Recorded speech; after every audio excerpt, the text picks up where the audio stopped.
remények. Reggeli személy. Sándor Zsuzsa volt bíró a vendég.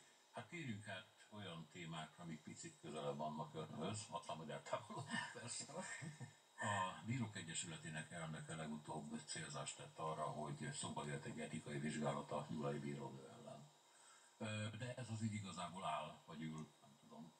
Tehát megtörtént, aztán jött egy nagy fölháborodás, de igazából most hát napok óta erről nem lehet hallani semmi. Hogy látja, hogy egy ilyen esetben, amikor valóban súlyos etikai vétségről van szó, hogyan futhat ez végig a bírói szervezeten? Tehát miben lehet beleszólni kívülről, és miben nem? Hát kívülről gyakorlatilag semmibe. A bíróságnak saját magának belül kell elbírálnia ezeket hát én többnek nevezném ezt, mint etikai vétségnek. De minden esetre hát úgy kezdődött, hogy ugye a kúria kiadott egy semmitmondó nyilatkozatot azzal, hogy nem jogerős még az ügy, holott a felháborodás természetesen nem ennek szólt, és nincs is köze ennek a dolognak ahhoz, hogy maga az ügy, maga a döntés az jogerőre emelkedik-e vagy sem. Ami történt, az megtörtént, és ami történt, az borzalmas. Tehát az, hogy egy bíró ilyet elmondjon és leírjon, az megengedhetetlen. Na most a Bírói Egyesületnek az elnöke nyilatkozott, ő is hát elég langyosan, hogy lehet etikai vétségként ezt majd elbírálni, de miután hozzátette a nyilatkozatához azt is, hogy most készül az új etikai kódex, és azt majd nem a Bírói Egyesület, hanem a Bírói Tanács fog ezekben az ügyekben eljárni. Nekem volt egy olyan érzésem, hogy egy kicsit most húzzuk még az időt, amíg majd ez az új etikai kódex elkészül. Tehát ha már kész van ez a kódex, akkor azt lehet mondani, hogy ennek alapján lehet véleményt mondani, ez meg korábban történt a kódex megszületése előtt. Hát itt nem tudom, hogy itt mennyire fog majd egymáshoz illeszkedni ez a két etikai kódex. Nem hiszem, hogy ez a probléma, itt inkább egy kicsit az időhúzása a probléma. Az igazi probléma az, hogy nem lép fel határozottan a bíróság. De miért? Tehát, nem hiszem, hogy elfogadhatónak, vagy elhihetőnek tartja a bírók, vagy a Bírók Egyesületének a legtöbb tagja ezt a nem is tudom micsodát. Nem, én azt gondolom, hogy ezt nem lehet elfogadhatónak tartani, Hát és én úgy gondolom, hogy nem, hát ezzel nem lehet egyetérteni. Én sokkal határozottabb és sokkal gyorsabb fellépést vártam volna. A dologban persze csapda van, mert ha történetesen fegyelmi eljárást indítanak a bíró ellen, akkor annak az eredménye szolgálati titok. Tehát maximum annyit tudhatunk meg kívülről, hogy indul egy fegyelmi eljárás, de hogy annak mi lesz az eredménye, egy megrovás vagy mondjuk egy elbocsátás, már úgy értem, hogy felmentés a bírói tisztség alól, azt nem fogjuk megtudni, mert a szolgálati titok. Ki van ezt találva? A jogrendszer és a bírói autonómia felől nézve, az, amit a bírónő mondott, az van-e tiltva valahol? És ha igen, akkor mi van tiltva pontosan? Az van tiltva, hogy pontosabban úgy van meghatározva, hogy a bíró nem tanúsíthat olyan magatartást, ami méltatlan a bírósághoz és a bírói tisztségéhez. Na most egy ilyen fajta kijelentés, tehát ugye itt a cigány bűnözés, mint szóhasználatról, plusz arról a leírásról van szó, amit ő leírt az ítéletében, hogy ezek deviánsok nem akarnak dolgozni. Tehát egy kifejezetten rasszista két bekezdés is található ebbe az ítéletbe. Ez nem méltó egy bíróhoz. Tehát ezen az alapon fegyelmit is lehet ellene indítani, sőt a fegyelminek akár az is lehet az eredménye, hogy felmentik a bírói tisztsége alól. De mi a méltó, és mi a nem méltó? Ki dönti ezt el? Mondjuk, ha egy ország közvéleményében, ne adj Isten, a rasszizmus az egy ilyen bevett beszélgetési forma lenne, és a társadalom egyes részeiben az, tehát hogy ne tévedjünk, akkor mitől méltatlan az, hogyha a közvélemény vélekedéseit egy bíró megismétli, és ezt az ítélet indoklásában használja. Az is méltatlan, és az sem megengedhető, hogy bármilyen saját véleményét beírja az ítéletbe. Ő nem azért ül ott, hogy a saját véleményét hangoztassa, vagy leírja, hanem ő azért van ott, hogy a törvénynek megfelelő döntést hozott. Ő az állam nevében ítélkezik, tehát nem engedheti meg magának, hogy bármilyen szubjektív véleménye belekerüljön, akár a szóbeli, akár az írásbeli ítéletbe. De mondjuk, hogy nem szubjektív, hanem ő közvetít egy ilyen társadalmi véleményt. De ő nem közvetített társadalmi véleményt, ő ezt úgy írta le, mint a saját véleményét ebbe az ítéletbe, és ha ő közvetítene egy társadalmi véleményt, akkor azról neki döntenie kellene, hogy az a társadalmi vélemény az etikailag, jogilag elfogadható-e vagy sem. De hát itt nem erről volt szó, itt arról volt szó, hogy ő a saját véleményét beleírta ebbe az ítéletbe, ami a saját véleménye egyrészt elfogadhatatlan, másrészt nem kerülhet bele egy ítéletbe. Igen, mert több indoklásban lehet olvasni, amikor a bíró azt mondja, hogy a társadalmi veszélyesség, vagy a társadalmi veszélyességének a társadalmi megítélése miatt indokolt egy súlyosabb ítélet. Tehát ez használva van utalva, vagy szokott utalva lenni, hogy még magyarabbul fogalmazom ki magam, befejeztem ki magam, nem így jó, fogalmazom meg magam, hogy ez az indoklásba bekerül időnként. A társadalomra veszélyesség az egy jogi kategória. Tehát az a bírónak a dolga és lehetősége is eldönteni, hogy egy konkrét cselekmény mennyire veszélyes a társadalomra. Ez ugye a büntetés kiszabásánál egy lényeges szempont. Nyilván kisebb a társadalomra veszélyessége annak, hogyha az elkövető javára egy csomó enyhítő körülmény van, vagy objektív a cselekmény olyan, ami kevésbé veszélyes a társadalomra. Tehát itt rengetegféle szintje van ennek a társadalomra veszélyességnek. Ez egy jogi fogalom, amivel a bírónak dolgoznia kell. De itt nem erről volt szó ebben az ügyben, hogyha erre gondolunk.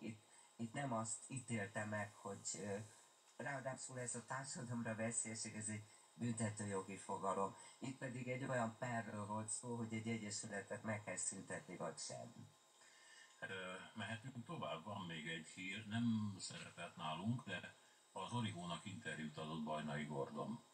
És hát ebben mond néhány mondatot arról, hogy milyen rossz kompromisszumokat kötött a pártja, az együttélyen, és hogy egészen másféleképpen kell nekik fölkészülni részint az európai parlamenti választásra, részint az önkormányzati választásra, meg hát a saját szerepéről is beszél.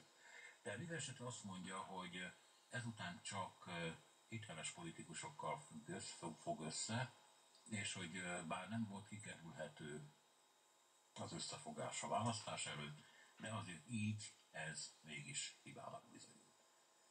Felelős állampolgárként, értelmiségiként, aki azért gondolkodik a politikáról, nem akar beleszólni pártok ügyeibe, ki akar. Mit gondol erről?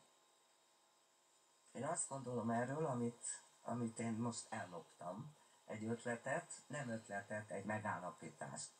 Egy politológus, egy Kéri László mondta azt, hogy ez a három ember, akit ugye összefogott, az egyik alkalmas arra, hogy megszervezzen egy pártot, ez a Mesterházi, a Gyurcsány alkalmas arra, hogy mozgósítson, hogy egy kampányt levezessen, és a Bajnai egy kitűnő gazdasági szakember. De mindegyik csak ehhez ért.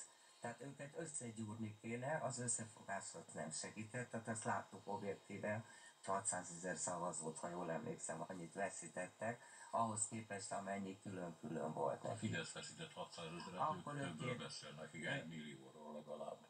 Nem tudom, mindegy számukban. Mi a Bajnai 1 milliót említ, azt kellett volna. Számukban gyenge vagyok, de az tény, hogy külön-külön több szavazatuk volt még az összefogás előtt, ha azokat összeszámoltuk, mint az összefogás után, tehát veszítettek szavazókat. Nyilván ezek után nehéz azt mondani, hogy ne lett volna hiba ez az összefogás, hiszen az eredmény ezt igazolja. Hogy külön-külön mire mennek, az egy nagyon nagy kérdés számomra. Amikor Bajnai Gordon előállt, október 23-án, az Erzsébet hídon, akkor mondjuk így egy bal-közép, de mindenképpen egy ilyen középpolgári párttal indult el. Ez azután gyorsan belezuhant egy ilyen baloldali összefogásba, és nem sikerült külön tartani magukat, sőt, hát Vajnai Gordon ajánlotta, ugye, hogy az összefogás részét, vagy részét gondolják, újra vonják be a Gyurcsányékat, stb.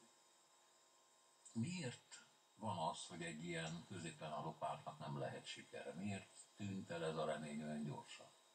Én nem tudom, hogy ez reális volt-e, hogy ez eltűnt. Mert Vajnai, amikor megérkezett, és elkezdte, akkor 14%-on álltak. Hogy ők mérték fel rosszul a helyzetet, vagy valamiféle politikai hátsó kényszer volt ebbe, én ezt nem tudom megítélni.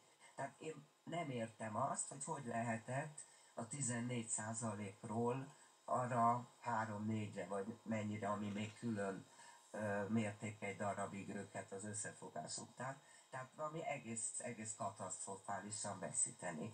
Nyilván hibát követtek el, de én ehhez nem értek, hogy mit kellett volna csinálni, meg hát amúgy is történelmietlen az ilyen gondolkodás. De az tény, hogy amikor Bajnai ezt a középpolgári pártot elkezdte, és amikor az első nagy gyűlés volt, akkor utána még 1-2 hónapig ők jóval 10% fölött álltak. Hát ez a zavaró benne, mert egyrészt ugye világos, hogy akkor ez kell, és akkor eltelik egy kis idő, és akkor kiderül, hogy nem kell. Na de mi nem kell? A párt nem kell, Vajnai nem kell, vagy az, ahogy csinálják, vagy az idea nem kell. Hát ez nagyon nehéz így megmondani. Nem tudom, hogy mi nem kell. Én azt látom, és azt gondolom, hogy itt egy igazán komoly hitelvesztést akkor értek el ebbe az összefogásba, amikor hónapokig a belső hatalmi harcokról volt szó.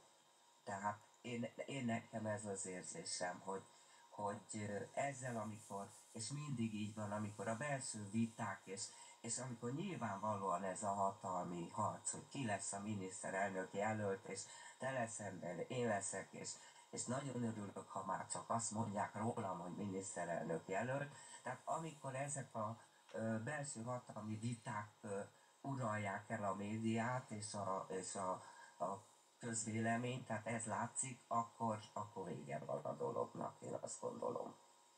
Vége van, azért mindig folytatjuk egy kis szünet után. Klubrádió.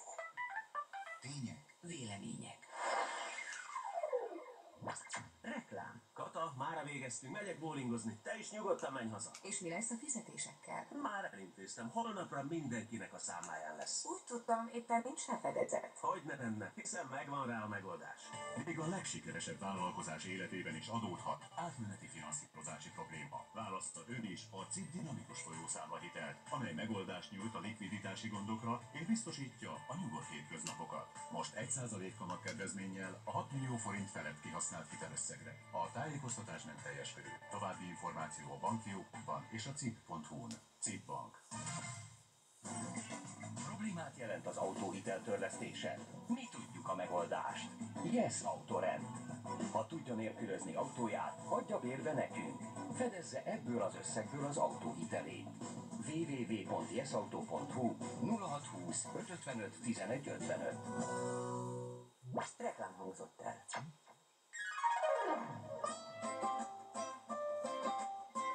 Könyvklub, bővített kiadás. Hétfő délutánonként 1 órától Olá Andreával a Klubrádióban. A műsor támogatója a Líra könyváruházak gazdája, a Líra Könyv Zrt.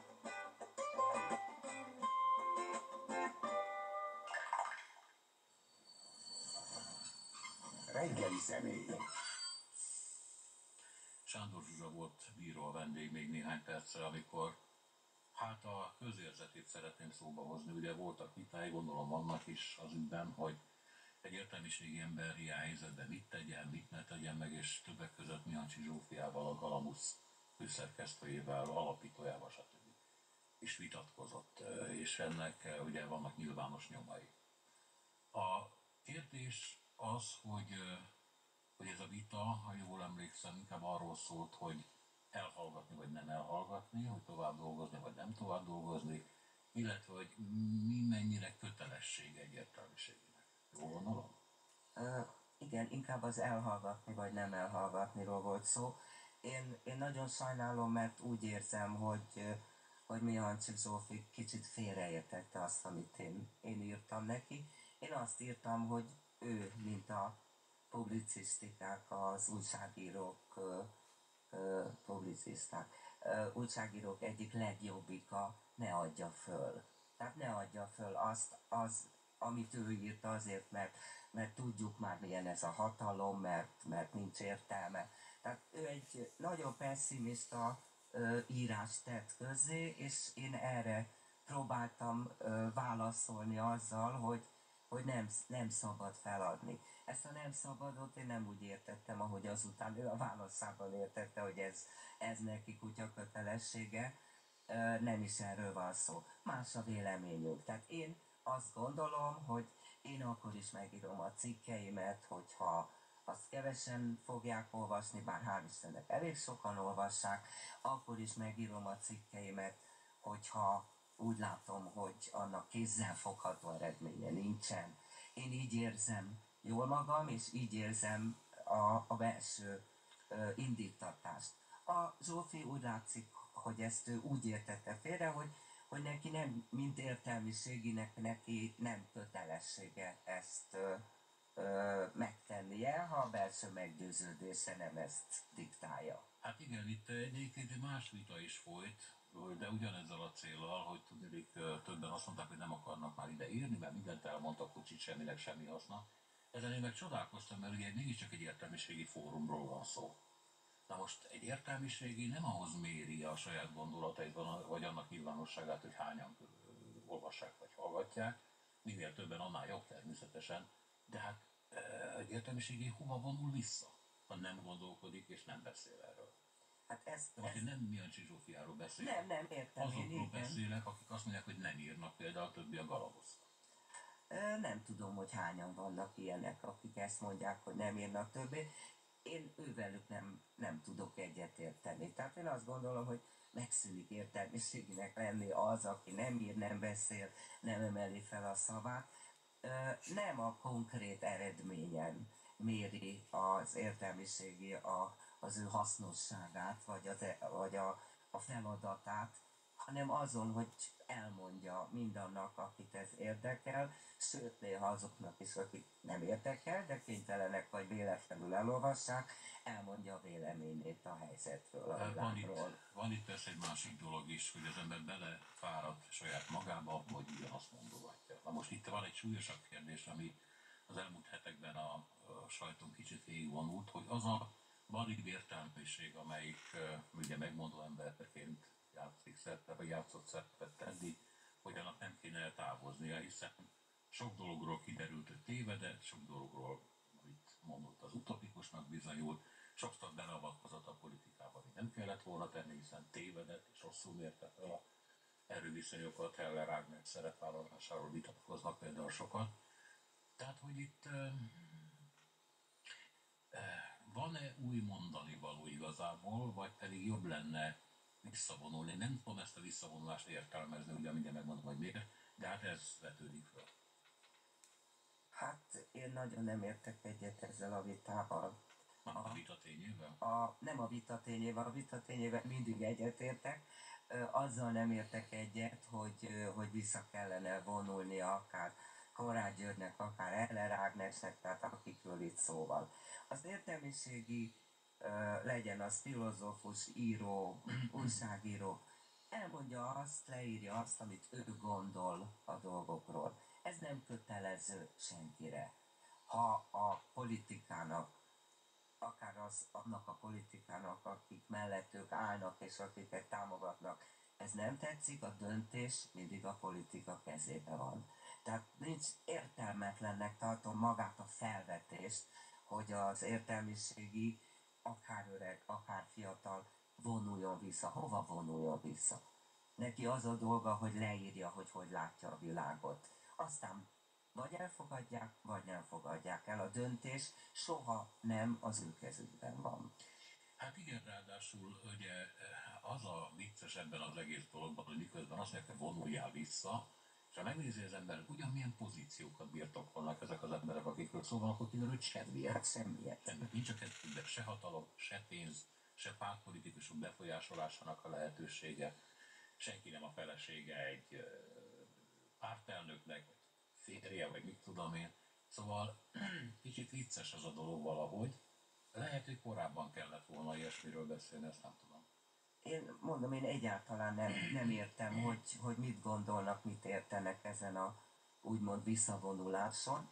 Ha nem tetszik, nem kell elfogadni a gondolatokat. De azért abban nincs igazság, hogy ez a valli értelmiség, ez hogy mondjam, kifutotta magát, hogy tényleg nem jut eszébe már semmi új, hogy saját régi gondolatait mondja fel, újra mantrázza, és hogy egy egészen új helyzetben, amikor valóban egy csomó dologról kiderült, hogy tévesen ítélték meg, a közmunkások szerepeltetésétől kezdve a szociális segélyen át, mit tudom én, Orbán Viktor lehetőségeit, amit szintén félreértettek, nagyon sokszor már megbukott, nem sokára vége van, majd elmegy, hogy valóban nem vált el saját maga számára egy zárványá. És ha igen, csak akkor fog ez változni, ha megjelenik az új, a fiatal értelmiségi, aki mást mond. De az nem jelenti azt, hogy őnekik bárhova vissza kellene vonulni. Tehát nincs befolyásuk, nincs hatalmuk, csak akkor, hogyha hisznek nekik. Ha megjelenik majd egy olyan fiatal új értelmiségi, amelyik egészen mást mond, új ötletekkel jön, akkor majd tessék azokra hallgatni. Tehát De ezzel egyetért, hogy itt egy nagyon gazdagon buzgó gondolatok útja, vélemények, megnyilatkozások útja kiapadt már? Én nem gondolom, hogy ez kiapadt volna. Biztos sok önismétlés van, biztos sok tévedés van, de mutassanak nekem egyetlen olyan országot, ahol az értelmiségi soha nem téved egy politikai rendszernek vagy rendnek a megítélésében, hogy soha nem téved abban, hogy milyen módszerekkel kellene alkalmazni. Én nekem sokkal inkább az volt az érzésem most az elmúlt időszakban, hogy a politikusok azokra az értelmiségiekre se hallgattak, akik bizony jókat súgtak volna nekik. Hát igen, teljesen jó, amit mond, mert hogy éppen arra szoktak panaszkodni értelmiségiek, lehet, hogy nagyobb szerepe vágytak, és csupán azért, hogy valamennyi politikai párt kicsit értelmiségi ellenes lett az utóbbi években, tehát ezért fura a befolyás vágyának az ismételgetésre. Igen, én is nagyon sokaktól azt hallottam, hogy nem fogadták meg a tanácsaikat, az ötleteiket, ami pedig így utólag is úgy tűnt, hogy akár még segíthetett volna is az akkori helyzeten. Persze, hát most én nem mondom, hogy értelmiség ellenesek, és sokkal inkább azt mondom, hogy túlságosan önfejűek. Uh-huh. De ebben azért mégiscsak benne van az, hogy az a szerep, amit az értelmiség játszott a 80-as években, tehát a Kádár rendszerben, amikor szintén kicsit túl volt értékelve, túl volt félve az értelmiség, akkor és utána a rendszerváltásban játszott szerep, majd a 90-es évek elején gondoljon a Kartára, akkor ezt a szerepet, ezt a pártot már nem akarják, ez már nem kell. Igen, hát ezt mondom én is, hogy még az se kell, ami hasznukra De nem lenne. volt ez sok, azt kérdezem. Hogy nem volt ez sok? Igen. Akkor nem volt sok. Én azt gondolom, most viszont hogy azt hiszem, hogy kevés. És miért nem jönnek a fiatalok? Jönnek. Igen? Jönnek, majd szép lassan jönnek. Nagyon sok fiatal van, politológusok között is van azért már egy új generáció, és nyilván meg lesznek az új Heller Ágnesek és új Konrád Györgyök. Én nem gondolom, nem szokott egy értelmiségi réteg lezárulni, mindig jönnek az újak és jönnek a fiatalok, hogy jobbak lesznek-e, vagy kevésbé jók, hogy jobban felismerik-e a mai helyzetet és a mai szükségleteket, vagy sem, azt hiszem egyelőre senki se tudja. Az biztosan lehet tudni, hogy rohadt nehéz világ marad rájuk, amivel szembe kell nézni. Az unokájukra is. És hogy lehet, hogy megátkozzák az előző nemzedéket, csak hát az előző minden nemzedék elmondhatja, hogy mit hagytál rám. Ezt minden generáció Így látja, és biztos mindegyiknek igaza is van. Amiből az a szomorú következtetés adódik, hogy egyiknek se volt ráhatása arra a világra, hogy megváltoztassa. Ami utána következik. Köszönöm szépen, hogy itt volt velünk. Én köszönöm a meghívást. Sándor Zsuzsa volt, bíró volt a vendég, 9 és 10 óra között. Munkatársaink Bálint Judit, Timár Ágnes, Földvári Eszter, Kelecsényi Krisztina és Farcsik Gergő nevében. Köszönöm a figyelmüket és a türelmüket. A műsorvezető Szénási Sándor volt, de jót kívánok!